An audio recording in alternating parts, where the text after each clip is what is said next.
I so rarely do this. I'm just gonna hope that it works. Um, we have just a brief few slides for y'all.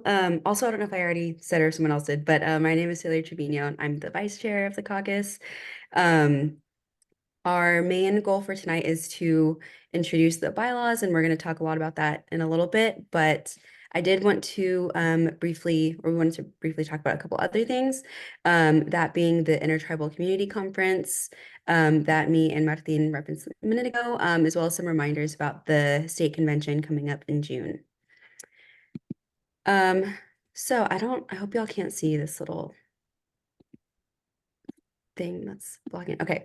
But so this was a really cool event that me and Martin went to last weekend to represent the caucus.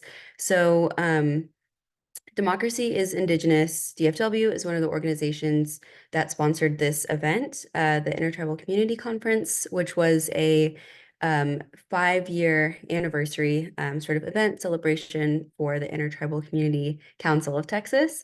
And they asked us to come speak about voting and the importance of local candidacy to their membership, because they had gotten some questions about that. And we know that's really important, especially I think nowadays with Republicans and their extremists trying to take over more local positions. But it was really cool to be a part of this. And in their little thank you, oh, we'll go to the next slide. They included some pictures. So it was really cool to just meet people from different organizations and hear from other speakers that were there. It was also really cool. There was a bunch of little ones running around. So cool to see the different generations. Here I am at the MMIW Texas Rematriate table, sharing some resources with them. And then this was me presenting. It was really cool to share about, I think, things that specifically affect the Native American and Indigenous populations when it comes to voting and access to the ballot and things like that, as well as how much our representation is needed in governmental spaces. So it was really cool to see, certain conversations that were sparked after that by people who were actually, like, maybe I should run for office, because it's something that any of us can do. So just wanted to share about that. We did voter registration also, and we only got one person registered because most people already were, but they were really interested in connecting with us in the future on various events, but also voter registration. So if you're a VDR in the Dallas area, definitely let us know. That's where the event was. And then as far as the convention, I don't know if someone else wants to chime in, who may be more knowledgeable, but April 23rd, which is in just a couple days, is the deadline to get on the electronic ballot to run for these 4 permanent committees at the state convention. And this is for if folks have already signed up to be a delegate, correct? Yes, just for folks who have already signed up to be a delegate, we've passed our, I believe it was April 15th or 16th, which was the deadline to sign up to be a delegate. If you are not yet a delegate, you can still attend as a guest. But this is for everyone who is a delegate. We need you to go to this website link, and we can drop it in the chat here. And we need you to run for the Rules Committee, the Permanent Rules Committee. And the reason why we need you to run for the Permanent Rules Committee is because we need people on the Rules Committee to vote for the rule to add us to the SDEC. And so we need supporters on that Rules Committee to make that happen. Taylor, go ahead and I'll pass it back to you. Kristen, before Taylor gets on, can we have Iman, who is also an SDEC member, speak in regards to that? He is on the call. I saw him here. He's a member of the SDEC, Texas Democratic Party. Yes, hi there. I was actually until last year. So at the moment, I am not on the SDEC, but I'm glad to report to everyone that here in Congressional District 24, we passed a resolution to change the rules of the Texas Democratic Party so that the Indigenous Peoples Caucus will have 2 representatives on the SDEC. Thanks.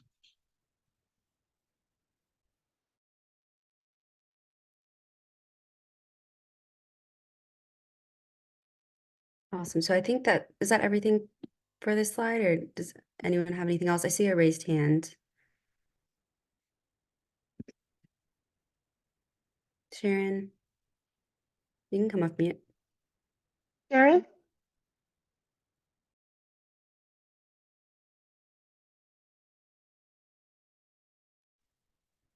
Hello, hello.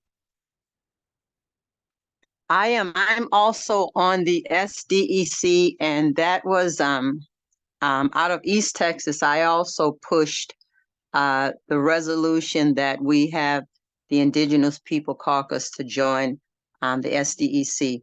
And of course, now I am Congressional District 17, and I signed up for the Temporary Rules Committee, and I do intend to I intend to also, I'm also a delegate, and I intend to sign up for the rules committee as well. I am currently the chair of the nominations committee for the SDEC.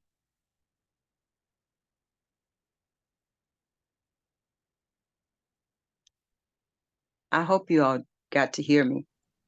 Yes, ma'am. We heard you loud and clear. Thank you very much. You're welcome. Awesome. And yes, I've filed to run for Rules Committee as well. So hoping to see as many of y'all there as possible. And then I did not get the chance to put any text on this slide, but basically our goal today is to go ahead and introduce the bylaws that we've been working on for almost 2 years now, with everyone kind of summarize some things. And then I don't know if someone else wants to speak on this more, but at our next meeting in May, we will vote to get these approved and adopted, and so that way we can, be official with the TDP and all of that good stuff. So I don't know who I'm passing it to next, but I will go ahead and stop sharing my screen. I can share for the draft, Taylor. I'm going to drop a link in the chat to the bylaws.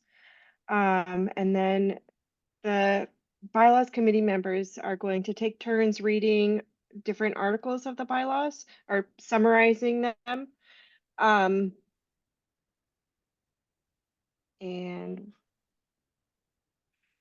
let's see. Yeah,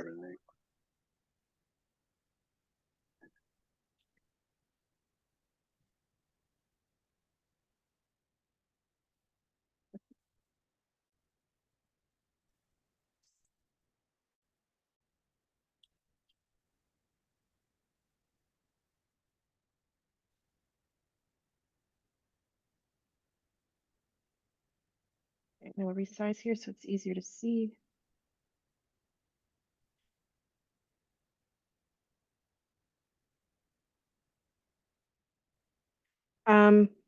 Okay, so over the past year, I would say, we've been working hard on drafting the bylaws.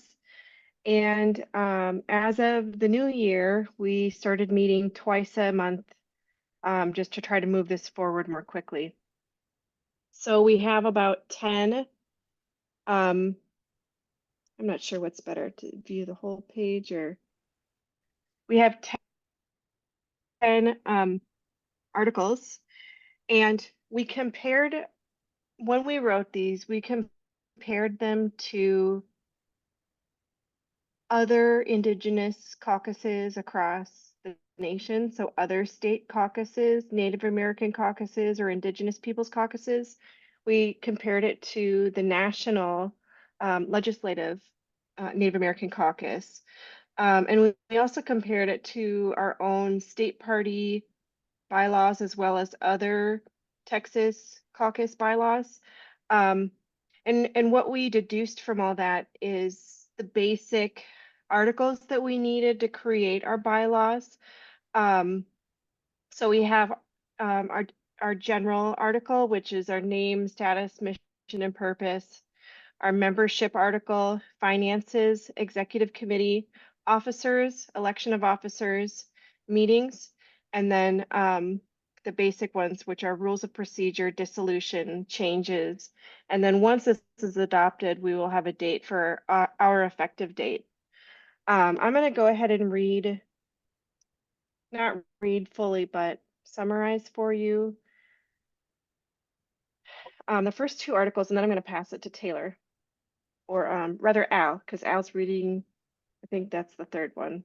Yep, Al's reading finances, so I'm going to pass it to Al next. And then Al, you're passing it to Taylor. So we're creating this caucus. And the name of the caucus we voted on early on in 2022. And we discovered that Indigenous Peoples Caucus was everybody's middle ground. We had 19 names that we chose from, and we did a rank choice vote, and Indigenous Peoples Caucus is what won.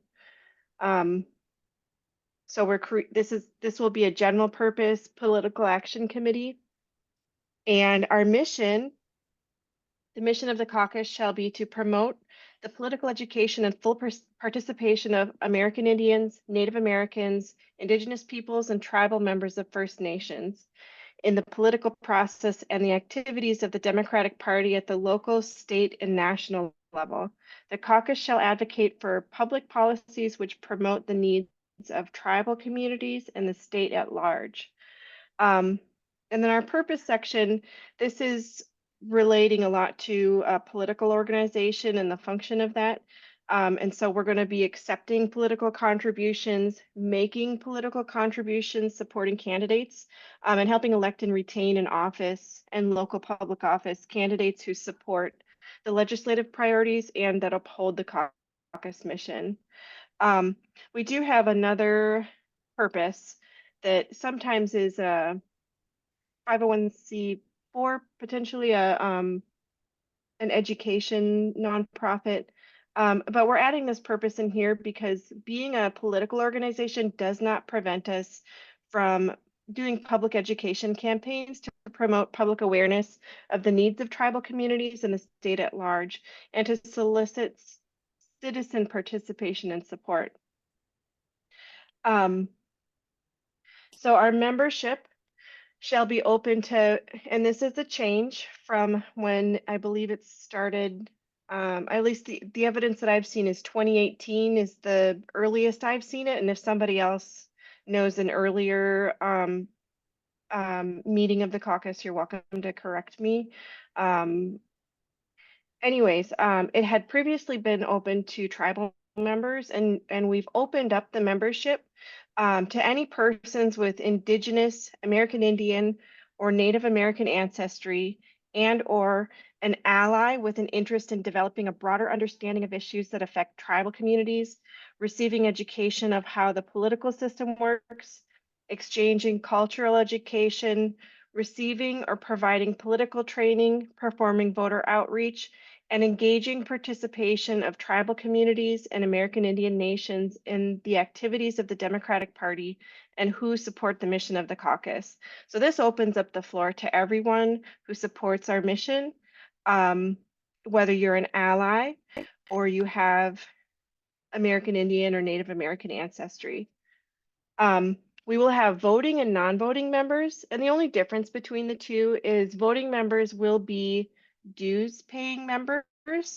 At this time, we do not have dues, and we will have dues after we're able to get these bylaws accepted by the general membership.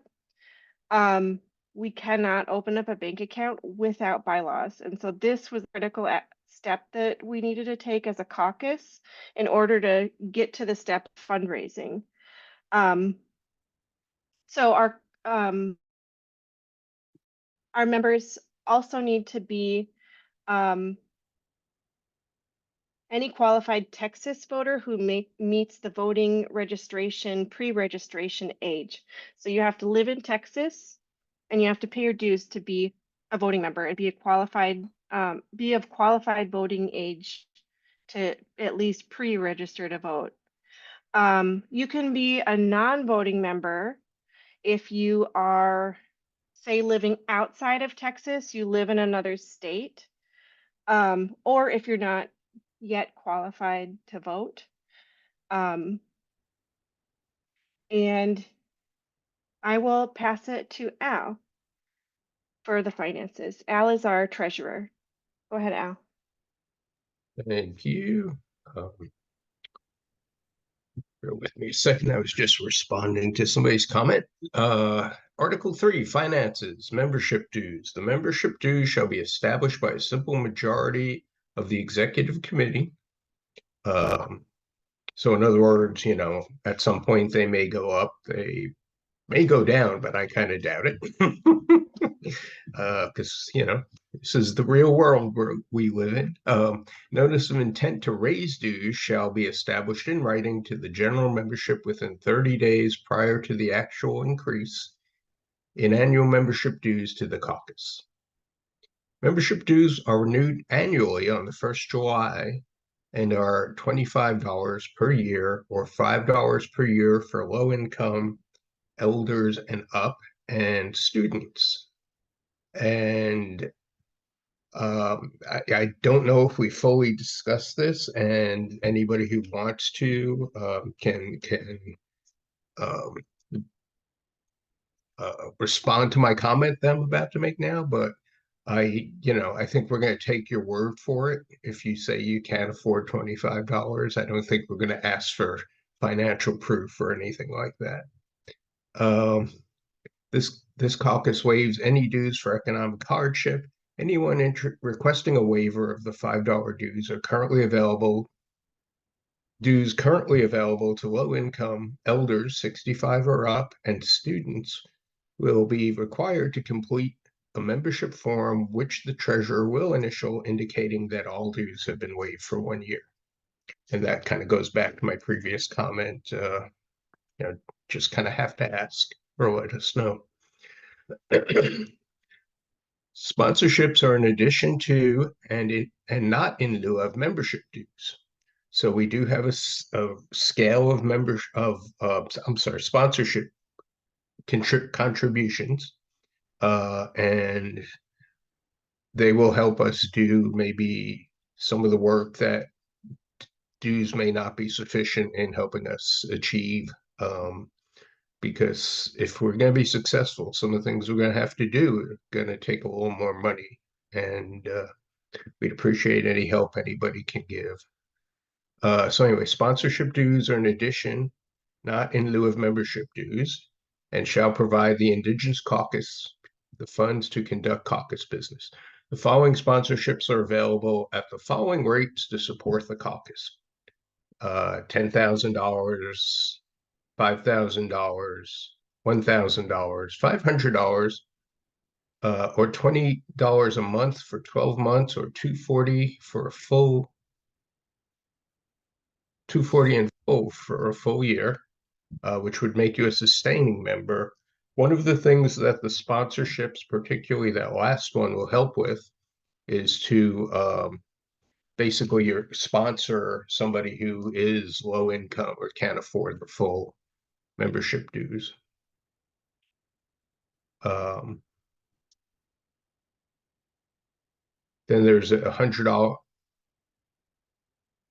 bylaw Indigenous Peoples Caucus. Oh, wait a minute. Sorry, I got lost. F is $100 for an ally, and then $5 to sponsor, which actually I got ahead of myself. This would be to help sponsor somebody who can't afford the dues. So you can sponsor somebody else by contributing an additional $5. Is that a month or a year? I guess it's a year. A year. Okay. And then Taylor's going to read Article 4 and 5. Thank you, Al.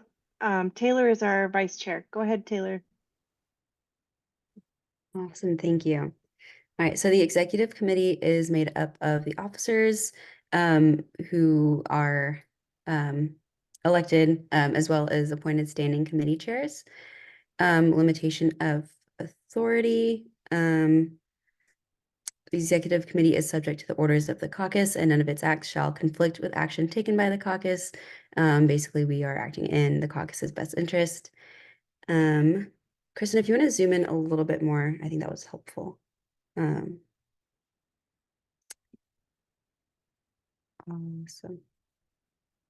Okay, sorry, I did go over this earlier, I promise. But yeah, so as I said, the officers are all elected or appointed. The duties are basically what their title would indicate. The caucus officer shall work to increase the visibility and efficacy of the caucus by regularly attending caucus meetings and events. And so to go a little bit into each office, the chair and vice chair are pretty much as you would think. The chair presides over caucus meetings and serves as an official liaison to the state party. Both the chair and the vice chair will serve as members on the State Democratic Executive Committee, or the SDEC, in accordance with TDP rules. So if our rule change gets implemented this summer, as we're intending, both Rojo and I will be on the SDEC to get that, voice and representation on the governing party of the governing body of the state party. So that's going to be really exciting. So back to the chair specifically, if the chair is ever not able to serve in their capacity, the vice chair will have all the power and authority of the chair, and the chair will not serve more than 2 full consecutive terms in that position. And a lot of these things are similar for the vice chair, which I did already kind of allude to. So in the absence or incapacity of the vice chair, the secretary or treasurer will step in. And the vice chair, for all of these positions, will not serve more than 2 full consecutive terms in that position. So we don't have any dictators or anything. The secretary will be responsible for recording meeting minutes and maintaining all records of things with the caucus. In the absence or incapacity of the secretary, the vice chair or the treasurer will step in and take over.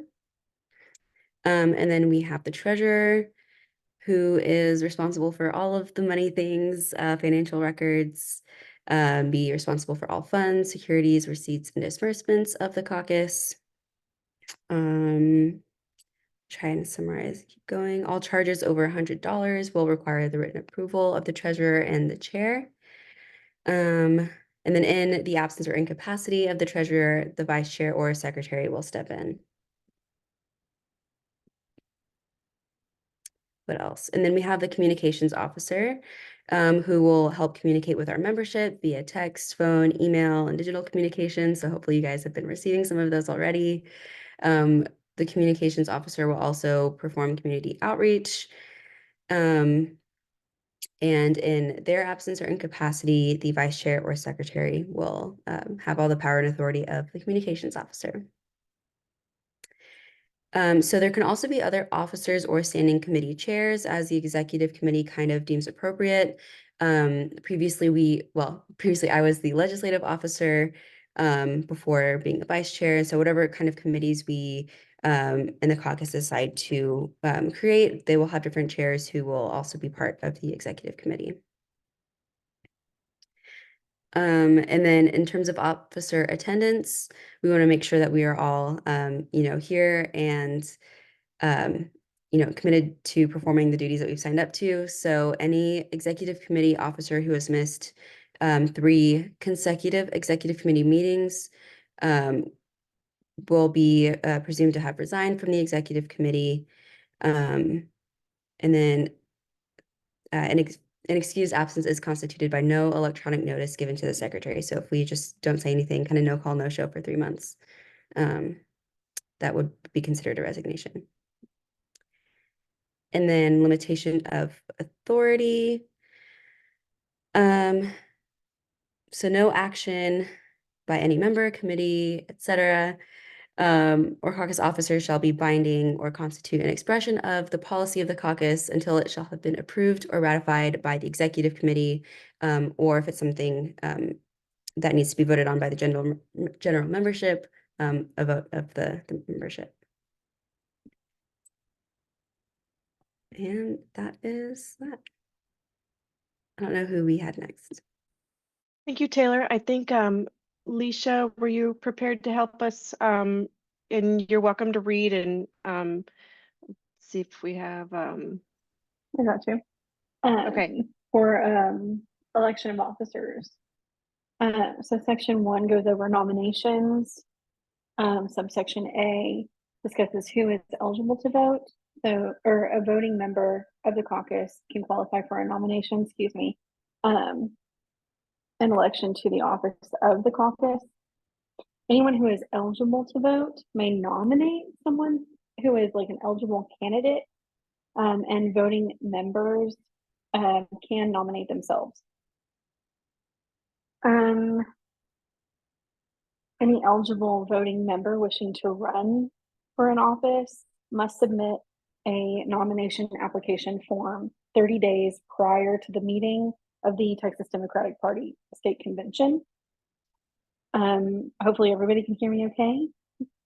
The nomination application form shall go through this screening process. You must be an eligible voting member of the caucus. You must be a Democrat.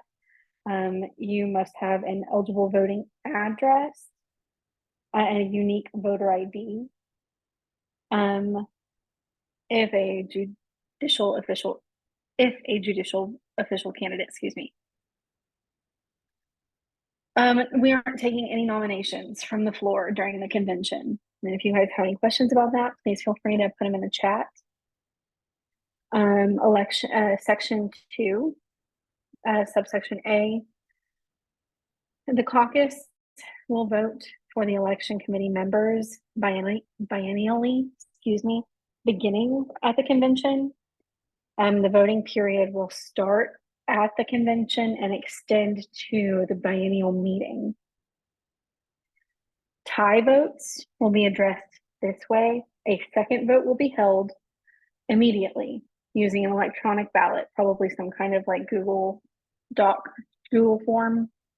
And the second voting period will start immediately following the announcement of the tie. And we will post the results. Sorry, I got distracted by the question in the chat. The second voting period will start immediately following the posting of the results and last 7 days. If a tie reoccurs, then the vote will revert to a vote by the current year's executive committee. So they will be the tiebreakers. And the majority vote will be binding. We will, and then from there, the votes will be posted in a timely manner. Going into terms of office, section 3, subsection A, executive committee members will serve until they voluntarily resigned or removed for cause, or until the following election. All officers shall serve until their successors have been elected. A person who has served on the executive committee may be reelected or appointed by another member of the executive committee in accordance with these bylaws. No person may run for or hold more than one office. To Taylor's point, we don't want any dictators. Section 4, vacancies, subsection A. Should a vacancy of the chair occur, the vice chair will take over until the term has expired, or the chair can reassume their roles. The vacancy in any other elected office, such as treasurer, secretary, will be elected by a simple majority through the executive committee. Should vacancies occur at the time, sorry about that. If vacancies occur at the time in the offices of both chair and vice chair, then the secretary will immediately notify all members of the executive committee, and we will fill the vacancy within 10 days. In this case, the secretary shall call the meeting and initiate a vote of the executive committee for the purpose of electing a chair within 30 days. And I'm going to pass it back over to Kristen. Thank you, Alicia. And if I didn't say this before, Alicia is our communications officer. I wanted to check in with Rojo. Rojo, are you feeling up to speaking? Otherwise, I can pass it to somebody else. I can help out. Okay. Megan? Okay. Go ahead. Go ahead. Go ahead. Oops, there's Awesome. next Thank you so slide. much. Article 7, meetings. We have 7.1, which is regular meetings, which will be the caucus will hold other regular meetings at such times as fixed by the executive committee. And then any business may be considered a regular meeting without such business having been specified and notice for such meeting. Then Article 7.1.a is executive committee meetings, which is 7.1.aa. Executive committee meetings shall be held monthly and 2 weeks prior to general meeting to prepare for the general meeting. 7.a.b, which is there is no proxy voting, and 7.a.c, order of business. Then for bylaws by Indigenous meeting is at meetings, the business of the organization shall proceed in the following order. 0.1, welcome and introduction, state purpose and of meeting and review progress, call to order, attendance, approval of previous meeting minutes, and then approval of proposed agenda. 0.2, reports of officers, which will be the chair, vice chair, secretary, treasurer, and communications officer. And then 0.3, reports of committees. 0.4, reports of other officers. 0.5, unfinished business. 6 will be new business, and then 7 will be closing, which entails confirm complete and incomplete agenda items, confirm action items, which is 1, action taken during meeting, and 2, action to be taken before next meeting. Then 3 will be confirm schedule or reschedule next meeting, dates and times.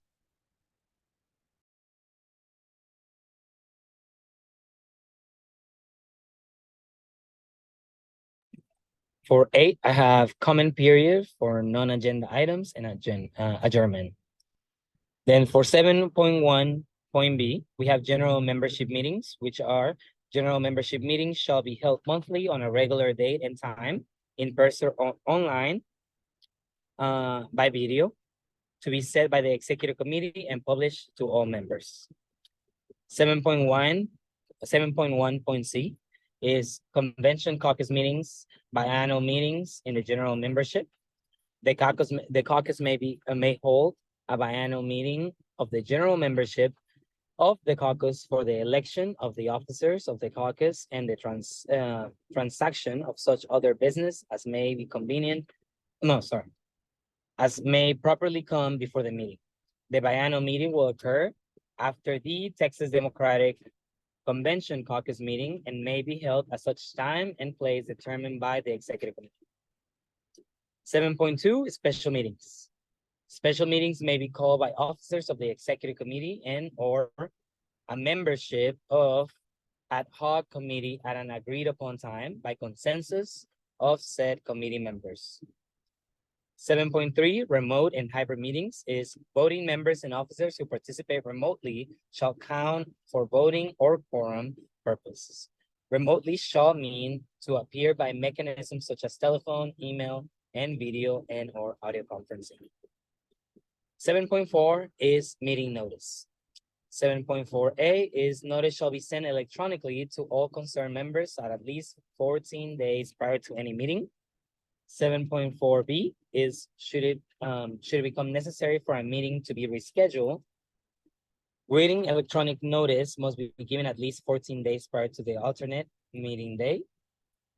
7.4c would be the purpose of any meeting shall be stated in the notice, and 7.4d is new business or new agenda items may be submitted electronically or in written up to 1 week prior to the meeting. All right, 7.5, we have quorum. For 7.5a, we have a quorum of general membership shall be majority of the voting members of the caucus present and voting at the meeting, as long as at least one is an officer. 7.5B is a quorum of bylaws committee meeting shall be 5 members of a greater, 5 members or greater of bylaws committee members. 7.5C is a quorum of an executive committee shall be 50% of greater or the officers of the caucus. 7.5D is a quorum of a convention caucus meeting and biannual meeting of the general membership shall be a majority of the voting members present and voting at the convention and during the voting period. 7.5E is present shall mean appearing in person or by other mechanisms such as telephone, email, and video and or audio conferencing.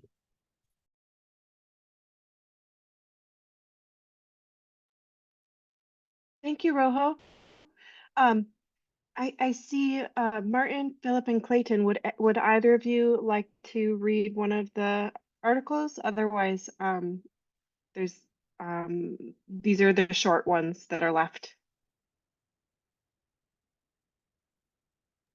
I could read one of them. Thank you, Clayton. Clayton is one of our bylaws committee members.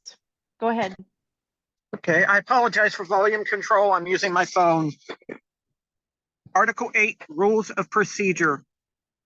8.A, the most recent edition of Robert's Rules of Order, newly revised, shall govern in-person meetings and electronic member meetings, except that methods may be formulated specifically for electronic meetings, so maximum orderly conduct and participation in meetings may proceed.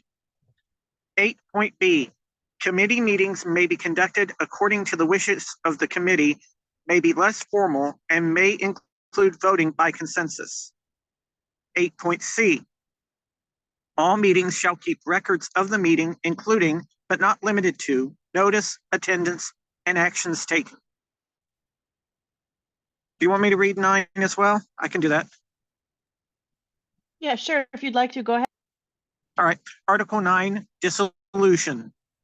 9.A, the caucus may be dissolved at any time by the majority vote of the eligible voting membership. 9.B, in the event of such dissolution, all funds and other assets shall, after payment of all liabilities and necessary expenses, be distributed to such organizations consistent with the purposes stated in these bylaws and subject to statutory or other legal requirements of the state of Texas.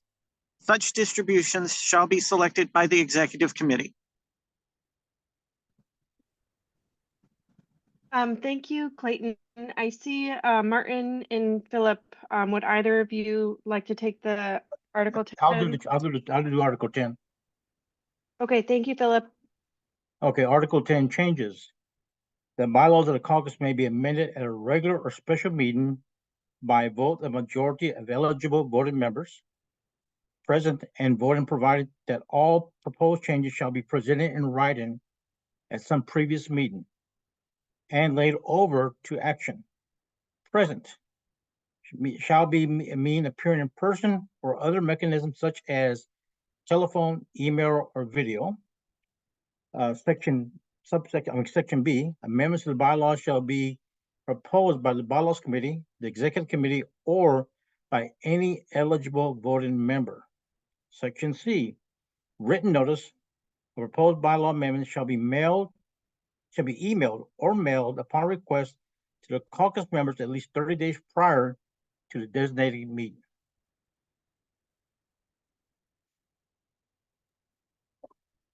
Thank you, Philip. And we had a few questions from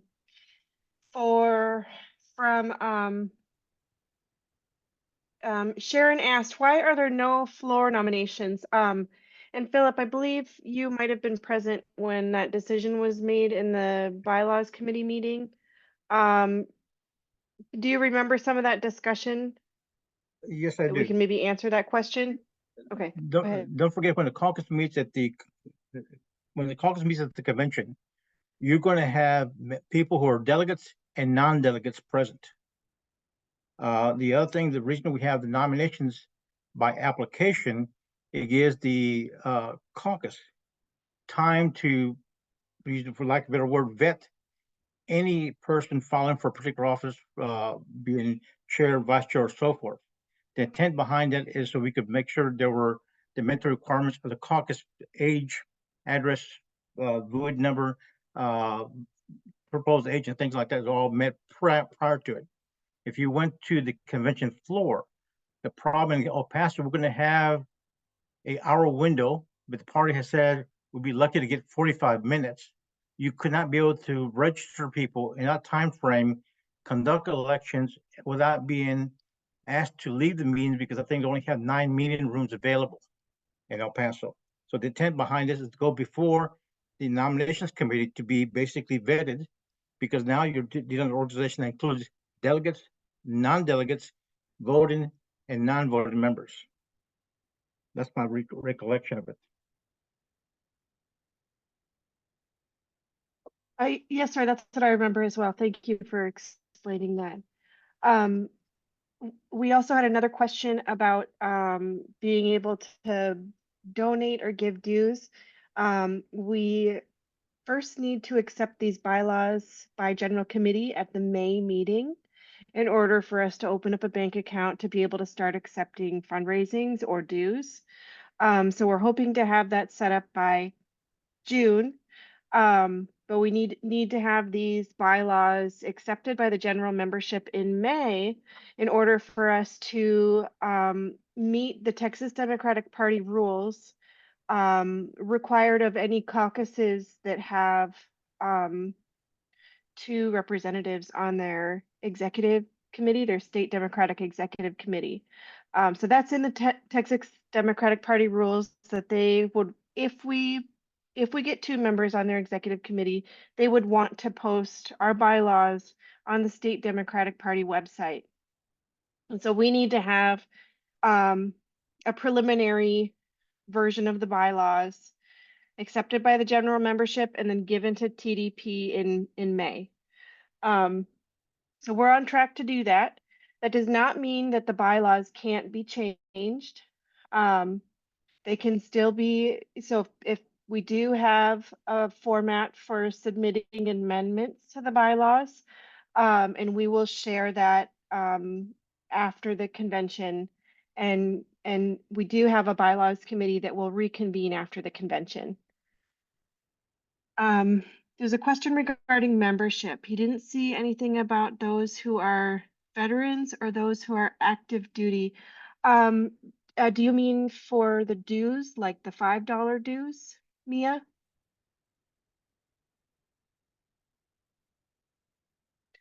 So at this time, we're not able to make changes to meet our deadline.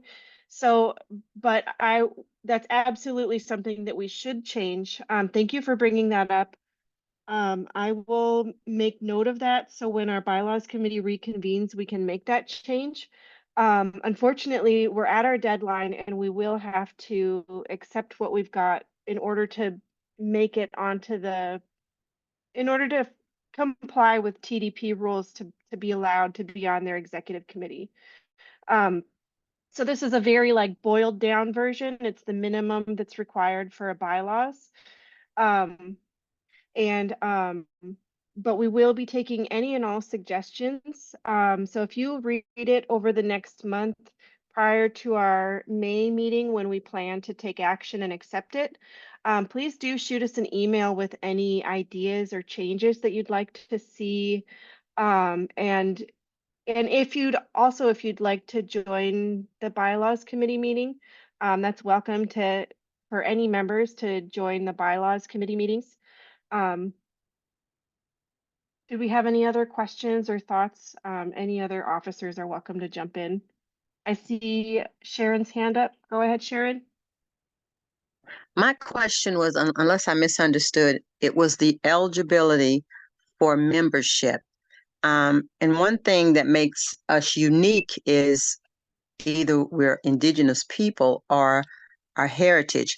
And if I understood you, you say membership was open to everyone that was interested. And then if under those guidelines, that's the requirement, then what's to prevent us from becoming something else and losing us in the process? And if I misunderstood, my apologies, but I did, and I just want to know what was the thought process behind that, because I could understand being eligible if being your indigenous people or heritage. And if you just want to join, then we welcome you, but you should not have full voting rights. Things that should determine the focus and platform of this caucus should be the caucus. And that's just my opinion, but if I misunderstood, Madam Chair, my apologies. Thank you for asking. I can read the member eligibility. I think your interpretation sounds correct to me. Membership shall be open to any persons with Indigenous, American Indian, or Native American ancestry, and or an ally with an interest in developing a broader understanding of issues that affect tribal communities, receiving education on how the political system works, exchanging cultural education, receiving or providing political training, performing voter outreach, and engaging participation of tribal communities and American Indian nations in the activities of the Democratic Party and who supports the mission of the caucus.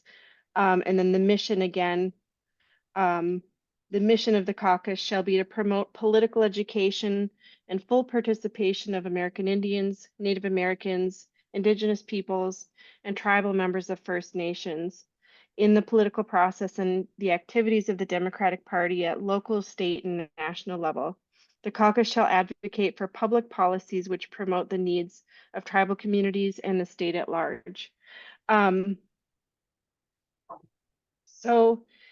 Is there any of our bylaws committee members that would like to, this was a discussion in our bylaws committee meeting. Is there anyone who would like to jump in and address these concerns or the question that Sharon had?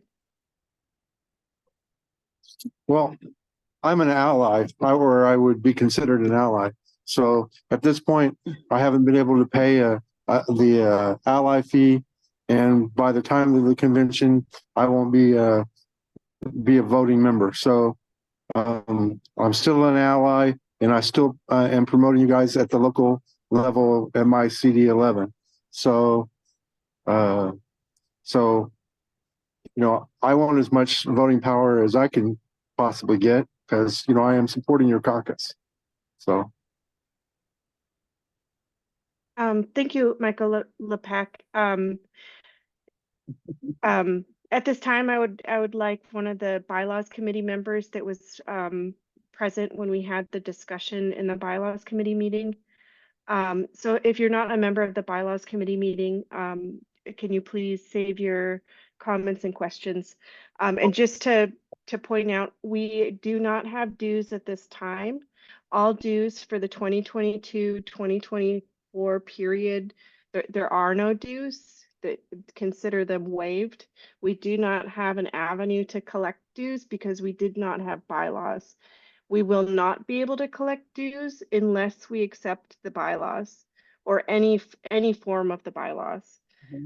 So at this time, is there a member? Martin, are you willing to speak? If y'all can hear me, in regards to the membership, like Miss Sharon was asking about, well, I feel that what we are talking about in regards to the membership, we are right now inviting anybody who wants to come and join us, can join, because you will be an ally to the indigenous people. We're asking you to be, if you're interested to become a member, yes, you will be a member of this indigenous caucus, if that's what you were asking about. Is that what we I were think after talking about? the first, yeah, I think after the first gentleman spoke, that helped me clarify a little, and maybe we should include in there the statement that if all ally members, something to the effect that as long as they support the mission of the Indigenous Peoples Caucus, because I'm really just thinking about when any particular issue that might surface and it affects us on large scale or small. And if we have the majority that voted for it and the majority isn't focused on us, so long as all allies and all members fall under the mission, then I guess, then I'm happy. I'm happy. And So when you're able, I just wanted to say, this is Al Durante. I just wanted to say that is in basically what Kristen read. There's the description of the members in the last sentences that you have to abide by or focus on the mission of the caucus. And basically, if you don't, you can lose your membership privileges.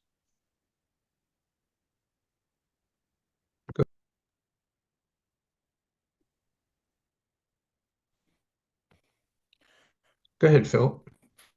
Yeah, thank you. I do want to point out, as a suggestion of the Texas Democratic Party, any caucus that comes on board must be open to basically anybody who wants to be part of the caucus. And I use the example of the environmental caucus. Any member who wants to be part of the environmental caucus can join. Democratic women, anybody who wants to be part of the Democratic women could be the same thing. So they suggested we keep the membership open so somebody from the Black Caucus, Hispanic Caucus, whoever wants can join as an ally to our new caucus. That was the intent, to keep it open. And also to bear in mind, when we talked about tribal or Native American ancestry or whatever we're doing, the state party basically recognized only ask you if you're one of the registered tribes in Texas, which are only 3. I put it in the chat earlier. Now, that does not include other tribes, other people who have different tribal relationships, other non-detribalized natives, other indigenous, be it American or Mexican Indian heritage, is not addressed in there because the state only sees the federally recognized groups. And also, FYI, according to the state delegation or the state delegation selection plan, there's 3 slots set aside for indigenous Native Americans. Now, when you talk to state staff about this, the first thing they ask you, I hate to use the term, they ask you, are you a card-carrying Native American or indigenous person? And that's reserved to a unique number of recognized tribes. And in Texas, that's 3. Thank you. I'm going to read Annette's statement for anybody who can't see the chat. Annette Anderson wrote to everyone, Texas has so many detribalized people. It is a part of our unfortunate history. I would like to be sure we are inclusive. I think making sure people who identify as an ally are in agreement with the voice of this caucus. Thank you, Annette. Did we have any comments or questions? Any further comments or questions?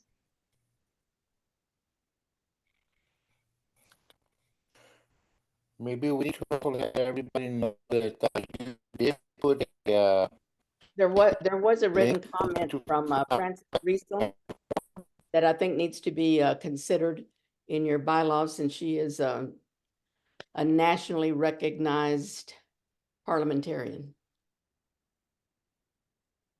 Is that the comment on the bank account? Is that what I'm seeing? No, it was on Robert's Rules of Order and the procedures, under procedures from Francis. You can call on her. Thank you for that, Anna, because I was gonna ask about that. Francis, do you want to elaborate? Yeah, it was on the rules and proceedings, your article, is it 8 or 9? What I already turned off my chat. The article 8, where it mentions Robert's Rules of Order newly revised.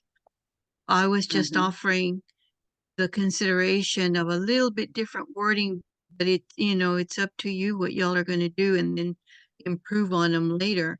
Is that your bylaws and special rules of order supersede Roberts? That means that if there's a conflict between your bylaws and what Robert's rules say, your rules are the powerful ones. Roberts offers options of rules and samples of how you can write your bylaws, but you can insert special rules of order that will supersede Roberts.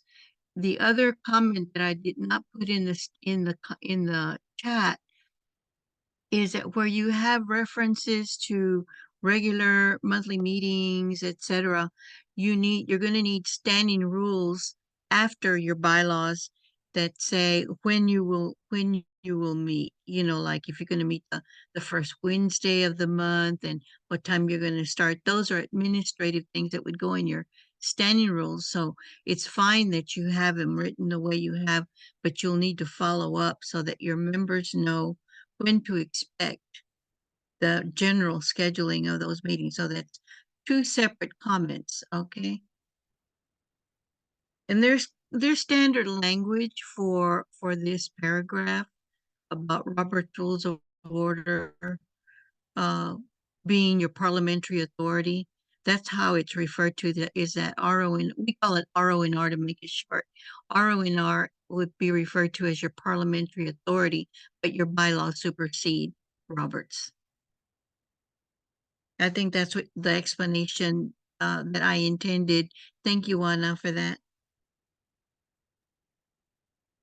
Francis, could I please add you to the bylaws committee so that you could help us with that when we meet again to address any changes that need to be changed? I would be happy to assist on the bylaws committee. I cannot promise that I can participate in meetings because my schedule gets kind of crazy, but any questions you have of me, I would respond to them. And I can forward to the committee a standard language for this paragraph that you wouldn't have to create it from scratch. You don't have to go through a lot of research and stuff.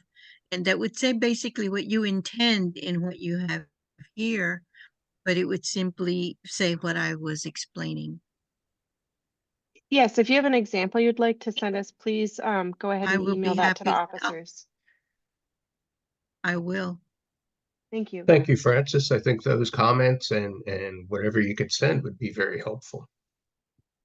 Kristen, if I can make a suggestion, at minimum, Ms. Francis, if you could join our Slack, we would appreciate your participation there whenever you're available. Yes, I will help as long as I'm available. I am parliamentarian in several different groups, and I am doing more traveling here than usual. So as long as it's on Zoom and I can get you on my phone, I can join in from where I am unless I'm in a meeting or teaching.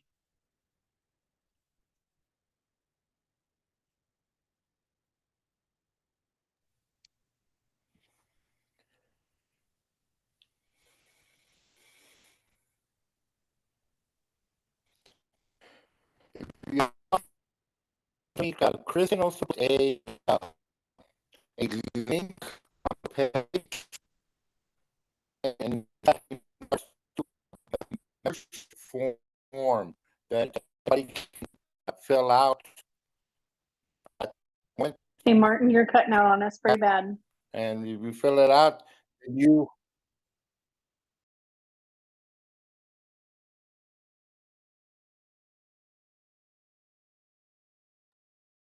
Sorry, Martin. Do you have a way to type in the chat? You were cutting out for a little bit at the end there. You sounded clear, but then it cut off.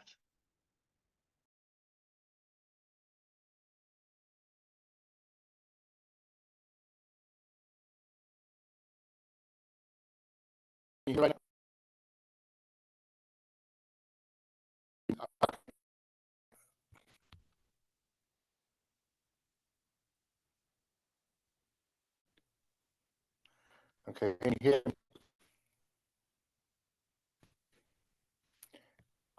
Hear me? Hello? No, well, it's still cutting out a lot, Martin. I'm sorry.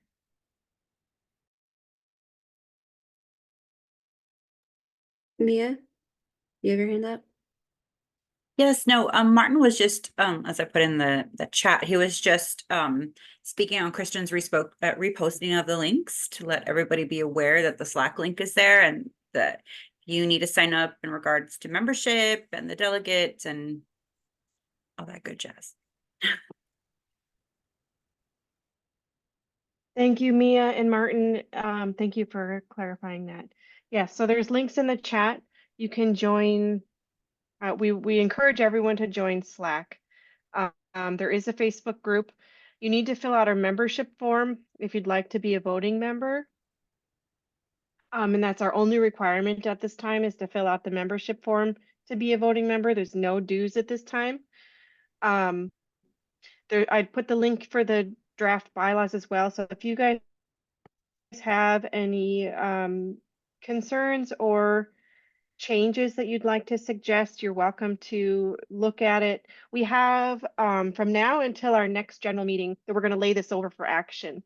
So take your time, read through it, and please send us any changes that you'd like the bylaws committee to look at when they meet again.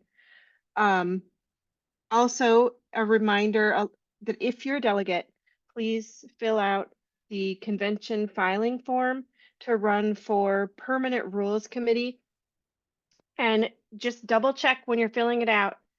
That one is near the bottom of it. There's a second one near the top that's for DNC convention rules committee. So not that one, but the one near the bottom that's for the state convention permanent rules committee. So make sure it says state convention rules committee.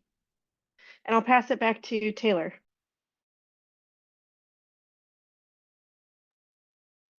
It got really dark over here. I was using natural light and the sun has set, so I apologize. But I think that is pretty much everything, unless any of the officers have anything else to add. But like we mentioned earlier, we'll be voting on these at our next May meeting, so about a month from now. And I think that's it. So thank you all so much for joining. I really appreciate it. Feel free to reach out to us on any of the platforms mentioned here. And we will see y'all a month from now. Have a great night, everyone. Good night. Good night. Good night. Good night. Thank you.